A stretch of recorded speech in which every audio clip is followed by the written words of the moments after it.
Niyə görə cəmiyyətimiz dindən bu qədər uzaqdır? Əksər dindarların bizə tanıtdığı Allah anlayışı ilə gerçəkdəki Allah anlayışı arasında bir fərq var. Öncə Allah Azza və Cəllənin əzabını öyrətmədən öncə rəhmətini öyrətməliyik. Əzizlərim, əfəndim gözəl söz var. Mən görmədim Allaha deyə inanmıram. Mən görmədim Allaha ibadət eləmirəm deyir. Yəni mənlə o insan elə bir insan idi. Axirət dünyasına inancla yaşamağımız, ora meyilli yaşamağımız bizi heç də nə dünyadan uzaqlaşdırmır, nə dünyadan soyutmur, nə öz təhsilimizdən, nə işimizdən, nə aşımızdan, heç də bizi soyutmayacaq. Əksinə pozitiv bir enerji verir. Müsbət enerji. Məsələn, Peyğəmbər Əfəndimiz Əleyhissalatu vesselam buyurur ki, sabah namazının 2 rükət sünnəsi dünyadan və dünya işlərinə xeyirlidir.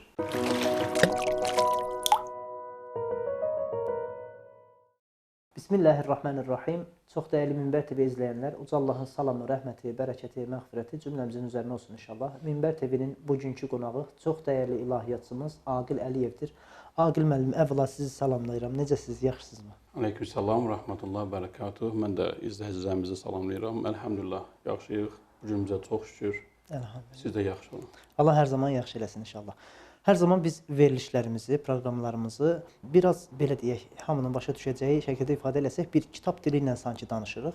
İzləyici kütləsindən 100 nəfər baxarsa, onun 20 nəfəri bəzən burada ifadə olunan cümlələri, əlbəttə ki, cümlələrdə bir qüsur yoxdur, ancaq danışıq tərzi sanki, onların izah şəkli insanların hamısının qavraya bilməyəcəyi şəkildə olur. Ona görə də biraz daha rahat formatda hamımızın maraqlandıran, cəmiyyətin əksər bölümünü, hissəsini maraqlandıran sualları bugün sizlərə vermək istəyirik inşallah. Və biz müsəlmanıq, Aqil müəllim. İlk sualımız olaraq, cəmiyyətdə yola çıxıb bu günləri insanlardan soruşsaq ki, müsəlmansınızmı? Bəli, müsəlmanıq. Ancaq hər hansısa bir dini yaşantı olması baxımından, məsələn, namaz olsun, digər ibadətlər olsun, bu ibadətlər sanki həyatlarında yeri yoxmuş kimi görsənir. Mən müsəlman olduğumu deyim, amma Allahı araşdırmayım, Allahın göndərmiş olduğu dini araşdırmayım. Və ya araşdırıramsa, hardan araşdırırım? Bəzən insanlara namaz qılmağın əhəmiyyəti haqqında xırda bir danışanda deyir ki, həqiqətən eləmiymiş yəni. Bu insanların çoxsunun bu dünyadan namazsız köçməyi bizim namazı anlada bilməməyimizlə əlaqəli ola bilərmi? Biraz uzun bir sual oldu bəlkə də. Toparlamağa çalışaraq ifadə eləsəm, niyə görə cəmiyyətimiz dindən bu qədər uzaqdır? Çox sağ olun suala görə. Birincisi, onu deyə bilərik ki, bu sualın içində bir neçə sual çıxdı ortaya. Biz niyə müsəlmanıq? Birincisi, niyə müsəlmanıq? Niyə İslam dinini qəbul etməliyik? Başqa din olmazmı? Və ya dinsiz yaşaya bilməliyikmi? Bu kimi suallar da əslində o sualların içində var və namaz daha sonra.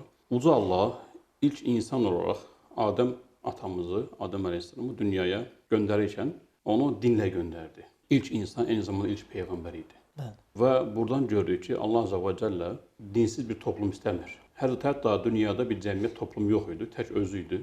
Onu dinlə göndərir. Və eyni zamanda Allah Azza və Cəllə bizləri sadəcə maddədən ibarət olaraq yaratmayıbdır. Həm maddə, həm mənəviyyat, həm ruh, həm bədəndən ibarətdir. Belə olduğu təqdirdə insanın həm maddi, həm mənəvi qidaya ehtiyacı olur. Maddi qidalar təbii ki, yeyəcəyimiz, içəcəyimiz qidalardır. Ancaq mənəvi qida insan dinidir, mənəviyyatıdır. Yəni dinsiz bir toplum olmayacağı kimi və dinsiz bir insan da olmaz.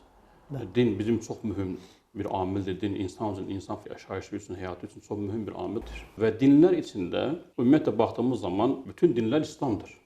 Zaten Quran-ı Allah Teala bunu buyurur. İnned-dine indellahil İslam. Şübhəsiz ki, Allah katında yeganə haqq din var. Bu da İslamdır. Yəni İslam deyəndə sadəcə yəni bizim müsəlmanların dini anlaşılmamalıdır. İslam bütün din, Allahın göndərdiyi bütün dinlər İslamdır. İslam nə deməkdir? Təslimiyyət deməkdir. Sülh, əmin-amanlıq, təslimiyyət, silim kökündən gəlibdir. Salamatlıq. Məsələn biz əssalamu aleykum deyirik. Qarşı tərəfə sülh, əmin-amanlıq deyirik. Qarşı tərəfə əmniyyət veririk özümüzdən ki, məndən sənə zərər gəlməz.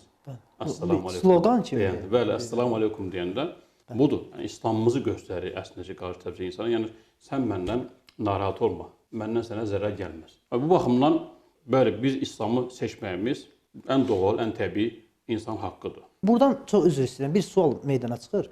Bir dəfə yaşlı bir insan var. Mən orada söhbət eləyirdim bir cənazə məclisində. Allahı tanımaqdan, Allahı tanımadan bu həyatdan köçməyin qorxunc bir şey olduğunu, fəsadlarının böyük olacağı haqqında danışanda mənə bir sual verdi ki, hansı Allahı? Bu mənə qəribə gəldi. Cəmaətin içərisində çox onu şey eləmədim. Daha sonra həmin ağsaqqaldan soruşdum. Dedi ki, insanları, həmin insan da yəni namaz əhli olan bir insandır. Mənə dedi ki, insanların bizə tanıtdığı, əksər dindarların bizə tanıtdığı Allah anlayışı ilə gerçəkdəki Allah anlayışı arasında bir fərq var.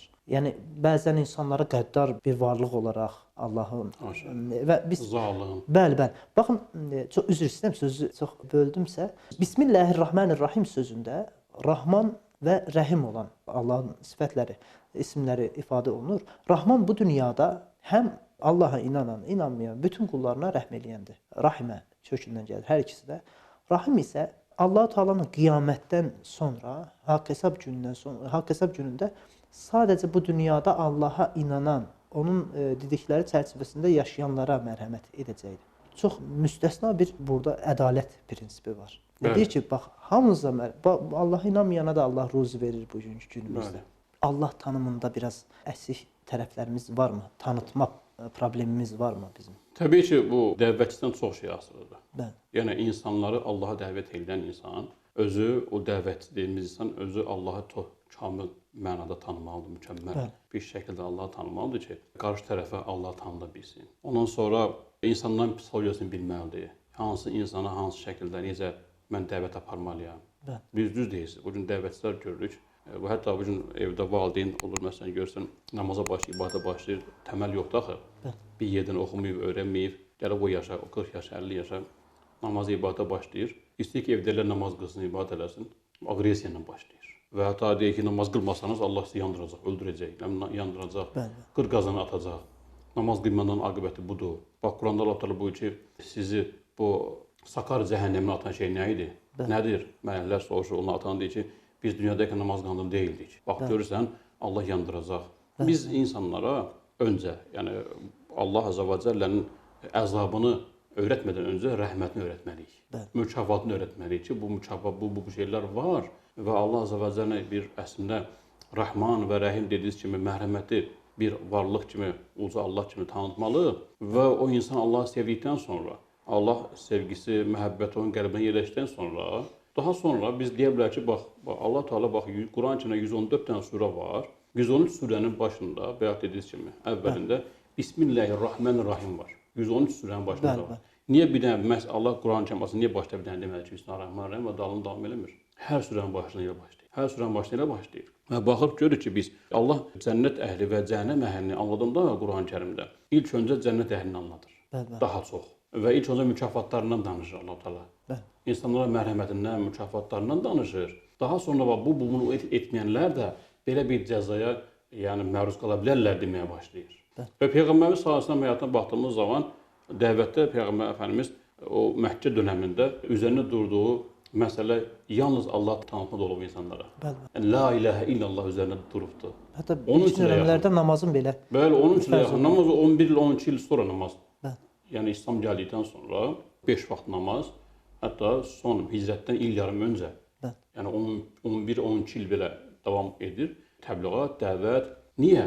Çünki bayaqdakı sualda da bu əslində var. Bir binanı qurmaq üçün birinci təməl lazım. Təməl qazmalısan, bünövrə qazmalısan, ora betonu tökməlisən, nə də güclü, sağlam eləsən, bina o da sağlam olar. Sən təməl atmadan bina tikə bilərsən. Binamız yoxdur, üst örtməyə çalışır. Nəyini üst örtəcəyik? Yəni ona görə də öz istəyir. Ona görə də Peyğəmbər Əfəndimiz bir dəvət həyatına baxmalıyıq. Dəvət metodlarını izləməliyik, bilməliyik ki, Allahı insanlara necə çatdıraq. O ağsaqqalın dediyi kimi, hansı Allah? Bu gün mən görürəm ki, həqiqətən də bəzi dəvətçilərdə görünür bunlar. Ancaq əzab, yandıran, yaxan və əzab verən, zülm edən, əstağfurullah, zülm edilmiş görsənir. İnsanlara danışırlar ki, elə anlatırlar ki. Böyle biz Allahı insanlara sevdirməyə çalışmalıyıq. İnsan Allahı sevdikdən sonra, hətta namazın dedikcə namaz qıl. Mən onu inşallah yeni yerə gəndə deyəcəm. Namazı hansı insan qılar? Hansı müsəlman namazı, hansı insan namazı daha doğrusu namaz qılır? Allahı yaxşı tanıyan, Allah yaxından tanıyan, axirət dünyasına yaxından inanan, hesab gününə yaxından inanan. Çünki insan sual verəndə, desən ki, namaz qılır, namaz niyə qılmalıyam ki? Və o kökü bilməsə, təməl olmasa... Məhz burada bir sual vermək istəyirəm sizə. Günümüzün çox aktual məsələlərindən biri də odur ki, mən axirətə inanarsam, nə itirəcəm? Bu məsələ, məncə, özünü deist olaraq, agnostik olaraq və digər, ümumiyyətlə, ateist olaraq adlandıran insanların motivasiyası budur. Yəni, öldükdən sonra hər şey sıfırlanır. Baxın, bir şeyi istənilən bir rəqəmi sıfıra vurduqda sıfır olur. Amma bir olan Allaha inancın olarsa, axirət odaqlı bir həyat sürərsənsə, istənilən bir şeyi birə vurduqda bir olur yəni. Daha doğrusu həmin rəqəm alınır. Ona görə də axirət inancının bizə hər hansısa bir, ümumiyyətlə hər hansısa bir insana bir zərəri, ziyanı ola bilərmi? Həzrət Əli Əfəndimizin qarşısına bir dinsiz çıxır. Bəli. Radiyallahu anh, razı radiyallahu. Deyir ki, axirət dünyasına, o dünyaya inanmağın sənə qazandırır ki, mən o dünyaya inanmıram. Və yaxud da belə deyir ki, tutalım ki, öldük və getdik o dünyaya, cənnət, cəhənnəm olmadı, axirət dünyası olmadı, nə olacaq deyir. Həzrət Əli Əfəndimiz deyir ki, birdən oldu, nə olacaq? Yəni var zaten deyir, mən Həzrət Əli Əfəndimiz gözəl sözü, mən görmədim Allaha deyə inanmıram, mən görmədim Allaha ibadət eləmirəm deyir. Yəni mənlə o insan elə bir insan idi. Və deyir ki, olsa sən nə arayacaqsan? Olmasa mənə problem yoxdur. Mən bu dünyada təmiz bir insan kimi yaşadım. Təmiz addan yaşayıram. Namuslu, iffətli, həyalı, ədəbli, təmiz. İstər üst baş, istər qəlbin təmiz, istər bədənin təmiz. İbadət bizə nə qazandırır? Əlbəttə ki, ibadətlər məhrumiyyət deyil ki, yəni. Məsələn, bir içki içməkdən məhrumiyyət deyil, yəni. İçkidən məhrum qalmırsan sən. Məhrum qalmağın deyil, yəni. Əslində sənə ziyan olan bir şeydən çəkinməyin. Bəli, onu demək istəyirəm ki, yəni ibadət bizə nəyə qazandırır? Yəni axirət dünyasına inanmaq bizə nəyə qazandırır? Dürüst insan olmağı qazandırır. Dürüst, səmimi, ədalətli. Çünki sən bilirsən ki, axirət dünyası var. Sən bilirsən ki, axirət dünyasına hesab verəcəksən.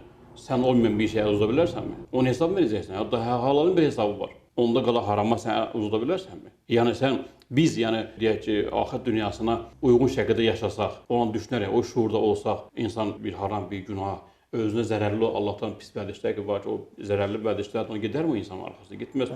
Yəni axirət dünyasına inanmağımız, axirət dünyasına inancla yaşamağımız, ora meyilli yaşamağımız bizi heç də nə dünyadan uzaqlaşdırmır, nə dünyadan soyutmur, nə öz təhsilimizdən, nə işimizdən, nə aşımızdan, nə işimizdən heç də bizi soyutmayacaq. Əksinə pozitiv bir enerji verir insana. Müsbət enerji. Məsələn, Peyğəmbər Əfəndimiz Əleyhissalatu vesselam buyurur ki, sabah namazının 2 rükət sünnəsi dünyadan və dünya işlərindən xeyirlidir. Nə deməkdir bu? Yəni sən cibində çoxlu pulun da olsa, imkanın da olsa, evin, eşin, pulun, palan, parkın, nəyin var, amma o 2 rükət namaz yoxdursa, sən xeyirli insan deyilsən. Sən xeyir yoxdur. O 2 rükət namaz, sabah sünnət, o qıldığım 2 rükət sünnət namaz hələ fərzini demir Peyğəmbər sallallahu əleyhi və səlləm. Sənə elə bir motivasiya verir ki, sənə elə bir müsbət enerji verir ki, 24 saat bu enerji gedir. Və sabah sən yenə o digər sabah qalxırsan, heç insan görmüsünüzmü ki, insan desin ki, dünən qılmışam da səhər namazı, bugün qılmazdım. Yox. Yəni o motivasiya verir insana, axirət dünyasına inanmaq, ibadət. Bunlar məsələn bu psixoloqlar nə deyirlər? Çoxuna fikir verin, hətta bu psixoloqların çoxu Qurandan danışırlar. Qurana müraciət edirlər. Peyğəmbər sallallahu əleyhi və səlləm müraciət edirlər bir çoxları. Çünki o Peyğəmbərimiz ən böyük psixoloq idi. Bu gün deyirlər ki, sabah qalxanda, ayağa duranda yatağınızdan şükür edin Allaha ki, mən bu gün varam.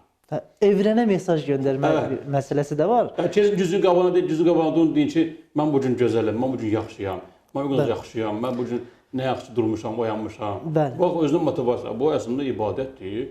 Səhər-səhər durub Allaha şükür eləmək, əlini qaldırmağın, Allahım sənə şükür olsun ki, mən bu gün oyatdım, qaldırdım. Bu deməkdir əslində. İbadət bir yük deyil. Bəli.